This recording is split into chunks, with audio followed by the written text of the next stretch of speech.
कोकणात, पण दौरे होत आहेत, राजकीय दौरे झाले, मुख्यमंत्र्यांचा दौरा झाला, मदत अजून तातडीची असेल किंवा जी काय असेल मिळालेली नाहीये. तुम्ही कसं बघता? तुमच्या काळात देखील अशा घटना झाल्या होत्या.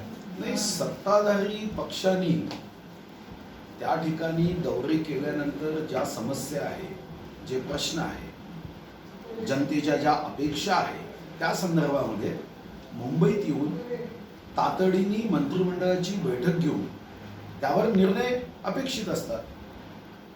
डिझास्टर मॅनेजमेंटचा कायदा जो 2005 मध्ये झाला, तो कायद्या करण्याचं उद्दिष्टच हे होतं की जेव्हा नैसर्गिक संकट मानवी चुकांमुळे लोकांना सहन करावं लागतं, तेव्हा मायबाप सरकारनी अशा समस्याग्रस्त, पूरग्रस्त, अतिवृष्टीचा त्रास सहन करणाऱ्या जनतेच्या मागे पूर्ण शक्तीने उभं राहावं. कोल्हापूर सांगलीमध्ये जेव्हा अशा पद्धतीने पूर आला, तेव्हा आपण 29 ऑगस्ट 2019ला विशेष जी आर काढला. सामान्यतः साधारण परिस्थितीमध्ये जी मदत केली जायची, त्या मदतीमध्ये भरीव वाढ केली.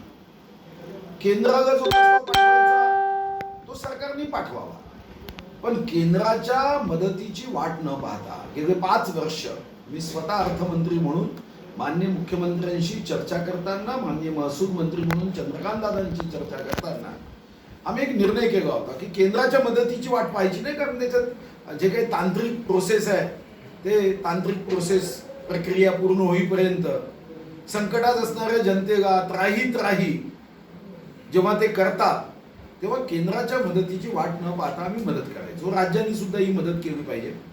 राज्य सरकारचे वॅक्सिनमध्ये 6,500 कोटी रुपयाची बचत झाली. आज आपण ठेकेदारांना पैसे देतोय, माझ्याकडे सर्व आकडे आहे, हजारो कोटी रुपये ठेकेदारांची बिल देतोय, दिले पाहिजे. शेवटी जे कॉन्ट्रॅक्टर आहे, ठेकेदार आहे, तेही महाराष्ट्राचेच आहे, आणि ते जेव्हा एखादे विकास कार्य करतात तर त्यांचे पैसे देणं काही गैर नाही. पण रस्ते आणि त्यासाठी पैसे देताना जनता जेव्हा रस्त्यावर आली आहे, त्याची प्रायोरिटी असली पाहिजे की 4 दिवस कदाचित कॉन्ट्रॅक्टर थांबू शकतील, पण ज्यांचं घर पडलं, ज्यांच्या घरामध्ये आता राहता येत नाही, त्यांनी अशा उघड्या घरात, ज्याचं छत आकाश आहे, पाऊस आला तर सारं घरात किडूक मिडूक भिजतं, अशा प्रसंगात सरकारने ताबडतोब मदत केली पाहिजे. आपण नस्ती निपटारा कायदा केलाय, नागरिकांची सनद केली आहे. ही काही पुस्तकात बंद राहण्यासाठी केली नाही. या अधिकाऱ्यांच्या संदर्भात सुद्धा आता एक विशेष जी आर माननीय मुख्य सचिवांना मी विनंती करणार आहे की कायद्याचं उल्लंघन करणाऱ्या अधिकाऱ्यांना 1,44,000 कोटी पैकी आपण पगार का देतो? काही दंड करणार आहोत की नाही? यामध्ये मदत किती दिवसात केली पाहिजे याचीही निकष आहे की अन्नधान्याची मदत किती दिवसात करावी, त्याला नगदी मदत किती दिवसात करावी, पंचनामा किती दिवसात करावा, हे नागरिकांच्या सनदमध्ये आहे. मंत्रालयात जेव्हा फाईल येतं, ज्यांना पूर्ण सेफ आहे, पगार पूर्ण येतो 7वा वेतन आयोगाचा, सर्व ठिकाणी आपण कट केला.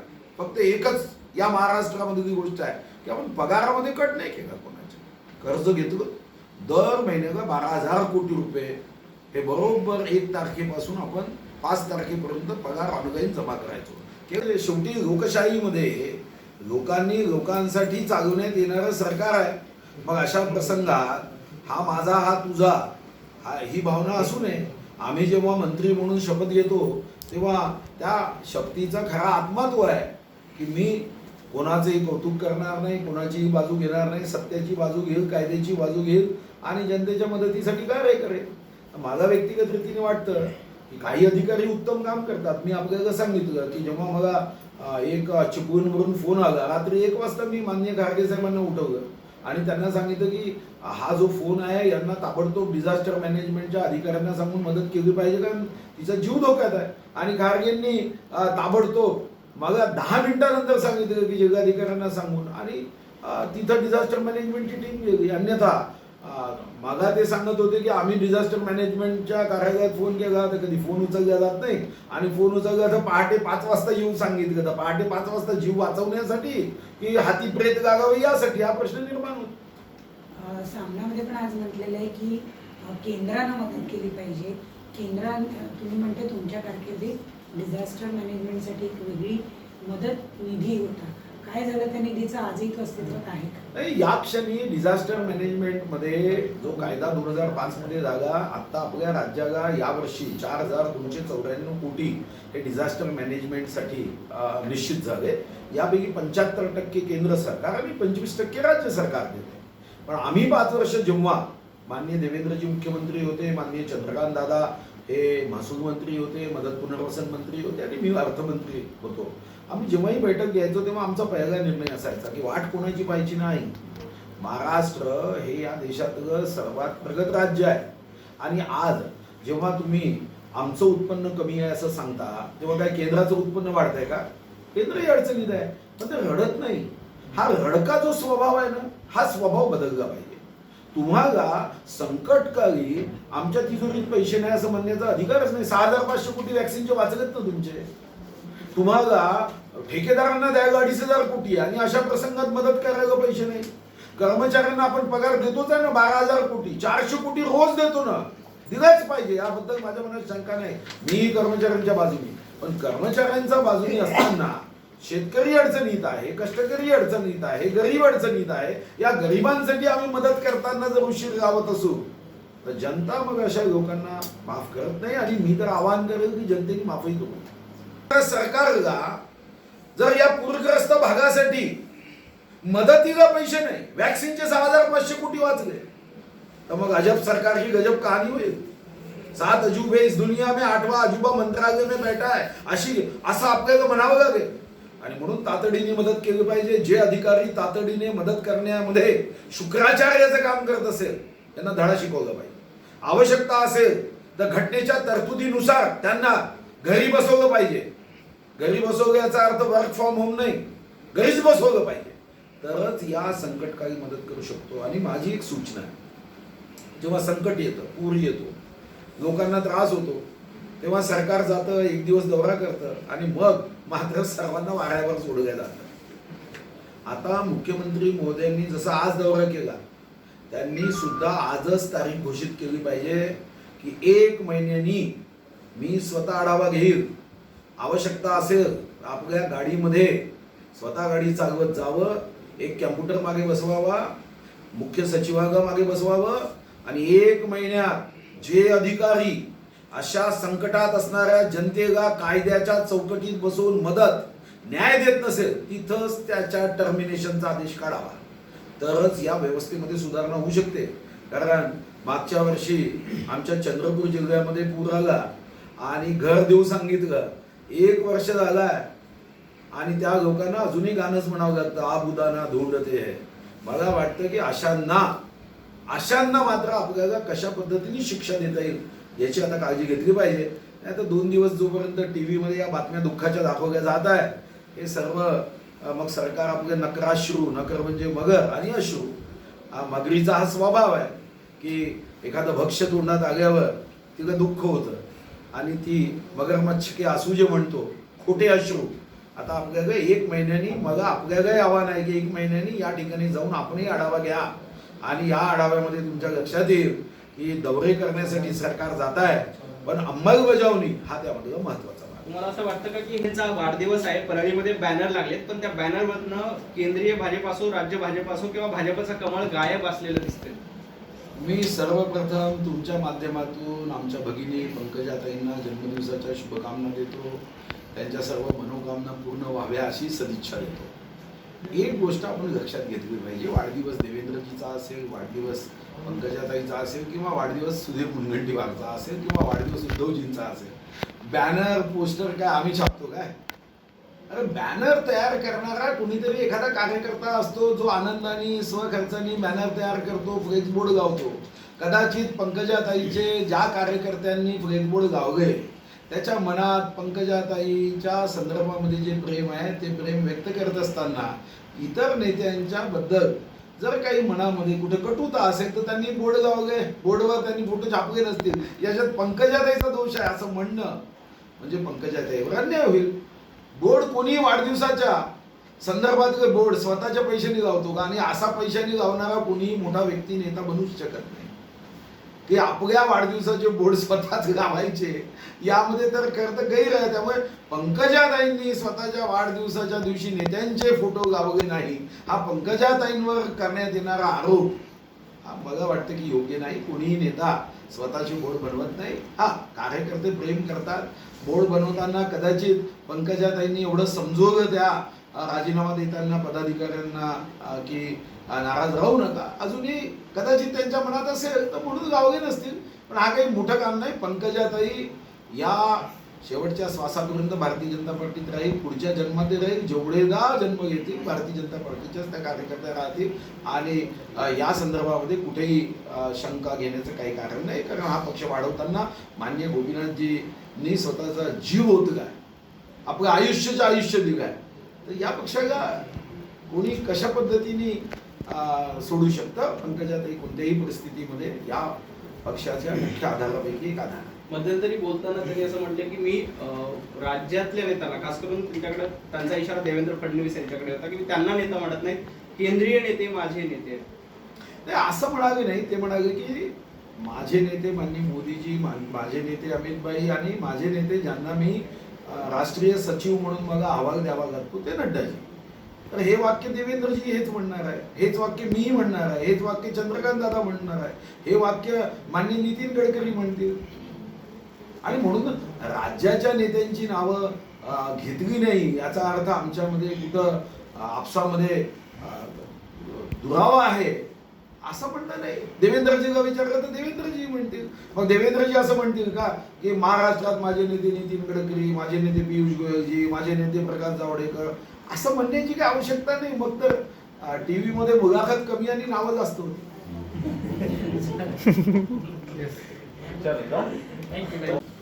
नाही, असं आहे की खरं तर ही अतिशय दुर्दैवी घटना आहे.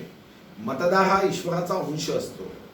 प्रत्येक विधानसभा सदस्याने संयम ठेवण्याची आवश्यकता असते आणि साधारणतः अशा सार्वजनिक जागेवर संयम तर अतिशय महत्वाचा आहे. विधानसभेने या संदर्भात एकदा निर्णय करण्याची आवश्यकता आहे की जेव्हा एखादी पूरग्रस्त संकटात असणारी आमची आई बहीण आपले समस्या प्रश्न मांडतात तेव्हा म्हणजे तुम्ही विधानसभेत जेव्हा येता तेव्हा कशी आरडाओरड करण्याचा अधिकार तुम्हाला आहे का? आणि एखादी आमची आई बहीण संकटात आहे, तिने थोडासा आरडाओरड केला तर तुमचा बीपी एवढा वाढतो की तुमच्या मेंदूच्या नसा तडातड तुटतात. खरं तर याच्या संदर्भामध्ये लोकप्रतिनिधींनी काहीतरी स्वतः बंधनं घातली पाहिजे. आणि माहित नाही, भास्कर जाधव तर माझे मित्र आहे, पण इतक्यामध्ये त्यांचा बीपी तपासण्याची आवश्यकता आहे. विधानसभेत सुद्धा यांनी काही अधिकार नसताना बेकायदेशीर रीतीने भारतीय जनता पार्टीच्या आमदारांना निलंबित केलं. आता जनतेने यांना विधानसभेत पुढच्या निवडणुकीत निलंबित करा. पैसा येतो. 15व्या वित्त आयोगाने स्पष्टपणे सांगितलं की याच्यातले 41% पुन्हा राज्यांना देशामध्ये दिल्या जातात. आता राज्यांना यामध्ये जे पैसे दिले जातात त्यामध्ये महाराष्ट्राला दिले जातात. 15व्या वित्त आयोगाने जी रक्कम जे आकडे निश्चित केले ते दिले जातात. मला आश्चर्य या गोष्टीचं आहे की हे मगरमच्छ के आंसू आता आपल्याला ही मन बदलावी लागेल. हे महाविकास आघाडी के आंसू है की जे इतकं खोटं बोलतात की हिटलरचा जो सल्लागार गोबेल्स होता त्याच्या नावाने पुरस्कार आता दिला गेला पाहिजे. आणि तो विशेष करून या महाविकास आघाडीचे जे नेते पेट्रोल डिझेलच्या दरवाढीत महाराष्ट्राचा हिस्सा किती मोठा आहे सांगत नाही, तोपर्यंत यांचं आंदोलन म्हणजे बिना आत्म्याचं शरीर, यांचं आंदोलन म्हणजे बिना इंजिनची गाडी, हे अतिशय असत्य माहिती जनतेपर्यंत पोहोचवतात. आणि यांना अधिकार आहे की यांनी आत्ता पेट्रोल डिझेलवर जे हे 26% कर घेतात त्या 26% तुम्ही 20% आणा. किंवा माननीय सन्माननीय अजितदादा आता जीएसटी मध्ये पेट्रोल डिझेल आणावं या समितीचे सदस्य आहे. महाराष्ट्राने मी स्वतः व्यक्तिगत पत्र दिलं होतं की जीएसटी मध्ये पेट्रोल डिझेल आणा. आज जीएसटी मध्ये पेट्रोल डिझेल आणा. ताबडतोब त्वरित दर कमी होऊ शकतात. पण जीएसटीच्या या समितीचे सदस्य असल्यानंतर सुद्धा कधी मागणी केली नाही की महाराष्ट्र सरकारच्या वतीने की पेट्रोल डिझेल जीएसटी मध्ये आणा म्हणून. मी तर स्वतः मागणी केली होती. यांना पेट्रोल डिझेलशी काही घेणं देणं नाही. यांनी एक कलमी यांचा कार्यक्रम आहे की असत्य कथन करायचं, चुकीची माहिती द्यायची, अधिवेशन न घेतल्याने ही माहिती जनतेपर्यंत पोहोचत नाही आणि मग हे सायकलवर जातात, आंदोलनं करतात. मला तर एवढंच वाटतं की ईश्वराने आयुष्यभर या नेत्यांना सायकलवरच जाण्याचा आशीर्वाद द्यावा. आणखी एक प्रश्न, काल मुख्यमंत्री पण शेवटी युती ही सत्तेसाठी नाही, युती खुर्चीसाठी नाही, युती स्वार्थासाठी नाही, युती जनतेच्या हितासाठी, देशहितासाठी असली पाहिजे. आणि म्हणून यामध्ये कोणत्या पक्षाची युती कोणत्या पक्षाशी होईल यामध्ये वक्त ही हमको बता सकता है. आणि दुसरी गोष्ट, मनसे आणि भारतीय जनता पार्टीची नाशिक महानगरपालिकेमध्ये या अगोदर युती झाली होती, पण युती विकासासाठी होत असते. आज तरी मनसे भाजपच्या युतीचा कोणताही विषय हा मात्र आमच्या विचारार्थ नाही, या क्षणी असा नाही. आता प्रश्न आहे की राज ठाकरेजी आणि चंद्रकांतांची भेट झाली, तर याच्यामध्ये काय शेवटी आपण काही शत्रू नाही आहे. मलाही राज ठाकरे साहेबांचा फोन आला आणि मीही कदाचित पुढच्या एक 7-8 दिवसात त्यांची भेट घ्यायला जाईल. त्यांनी सहज फोन केला, आठवण केली. अरे ही तर मला वाटते की हा त्यांच्या मनाचा मोठेपणा आहे. यामध्ये राजकारणच बघितलं पाहिजे असं काही नाही आहे. मला राज ठाकरे साहेबांचा फोन आला, खूप दिवस झाले, आपण भेटलो नाही, तर मी नक्की भेटीन त्यांना. म्हणजे हे जवळीक वाढते का भाजप आणि नाही, चांगली गोष्ट आहे, याच्यात वाईट काय. भविष्यात युती होऊ शकते. भविष्यात जर मोदीजींच्या विचाराशी आपला पक्ष सहमत आहे, त्या विचाराच्या संदर्भामध्ये जर उद्या मनसे आणि भाजपचे विचार याच्यामध्ये कुठेतरी एकवाक्यता, एक सूर असेल, तर युती करण्यामध्ये पुढे अडचण नाही. पण आज तरी हा विषय आमच्या विचारार्थ निश्चितपणे कुठेही कोअर टीम मध्येही नाही आणि कोणत्याही आमच्या चर्चेमध्ये आज विषय नाही. राज ठाकरेंना कधी भेटायला जाणार आहे तुम्ही? साधारणतः ऑगस्टच्या पहिल्या आठवड्यात त्यांच्याशी फोनवर चर्चा करून जाईल. तर वो एक आताच तुम्ही पेट्रोल आणि डिझेल संदर्भात एक माहिती दिली आहे. काय नेमकं प्रकरण आहे? कारण वारंवार पेट्रोल डिझेलचे भाव वाढले की केंद्र या सगळ्या वाढीमागं आहे असं वारंवार बोललं जातं. काय हा विषय नेमका? शांततेसाठी, सेवेसाठी नोबेल पुरस्कार आहे. खोटं बोलण्यासाठी हिटलरचा जो सल्लागार होता गोबेल्स, तो पुरस्कार जर दिला गेला तर तो महाराष्ट्रामध्ये महाविकास आघाडीच्या अनेक नेत्यांना प्राप्त होणार आहे. पेट्रोल डिझेलचे भाव हे आंदोलन करतात काँग्रेसचे नेते की केंद्राने कमी करावे. आपल्या माहिती करता मी मुद्दाम स्वतः राज्य सरकारच्या सचिवांकडून माहिती घेऊन ते पत्र मी तुम्हाला देतोय. पेट्रोल डिझेलवर जो टॅक्स आहे केंद्राचा, तो साधारणतः 32 रुपये, हा 32 रुपये 90 पैसे टॅक्स आहे. आणि या 32 रुपये 90 पैशामध्ये सुद्धा स्पेसिफिक केंद्र सरकारने यामधला कोणता खर्च कोणत्या कामासाठी होतो हा निश्चित केला आहे. राज्य सरकारचं पेट्रोल डिझेलचे भाव वाढताय असा जो दावा आहे, हा दावा अतिशय खोटा यासाठी आहे कारण राज्य सरकारचा कर सुद्धा वाढतोय. म्हणजे राज्य सरकारचा जर पेट्रोल डिझेलचा कर विचार केला तर केंद्राला जितका कर जातो आसपास तेवढाच कर राज्य सरकार घेते आहे. कारण राज्य सरकारचा वॅट आहे 26%. तिकडे भाव वाढले की 26% वॅटनुसार राज्य सरकारचा तिजोरी मागच्या वर्षभरात 7,000 कोटी रुपये हे जास्तीचे जमा झाले. म्हणजे आम्ही डिझेल पेट्रोलचे भाव कमी करण्याच्या साठी जेव्हा या राज्यामध्ये महाविकास आघाडी हे आंदोलन करते तेव्हा हे आश्चर्यजनक आहे. पेट्रोलवर राज्याचा कर किती आहे? 26%. आणि यासोबत काही शहरांमध्ये इंटिग्रेटेड रोड डेव्हलपमेंट प्लॅन साठी जो कर जमा केला जातो तो 10 रुपये 12 पैसे. म्हणजे 26% टॅक्स, 10 रुपये 12 पैसे पेट्रोलवर, हा पुन्हा एक विशेष सेस आहे. या विशेष सेस सोबत डिझेलवर 24% टॅक्स आणि 3% सेस आहे. हे काही शहरांकरता. आणि काही शहरांमध्ये पेट्रोलवर 25% टॅक्स आहे, 10 रुपये 12 पैसे सेस आहे, 21% डिझेलवर टॅक्स आहे काही शहरांमध्ये आणि 3 रुपये प्रति लिटर हा सेस आहे.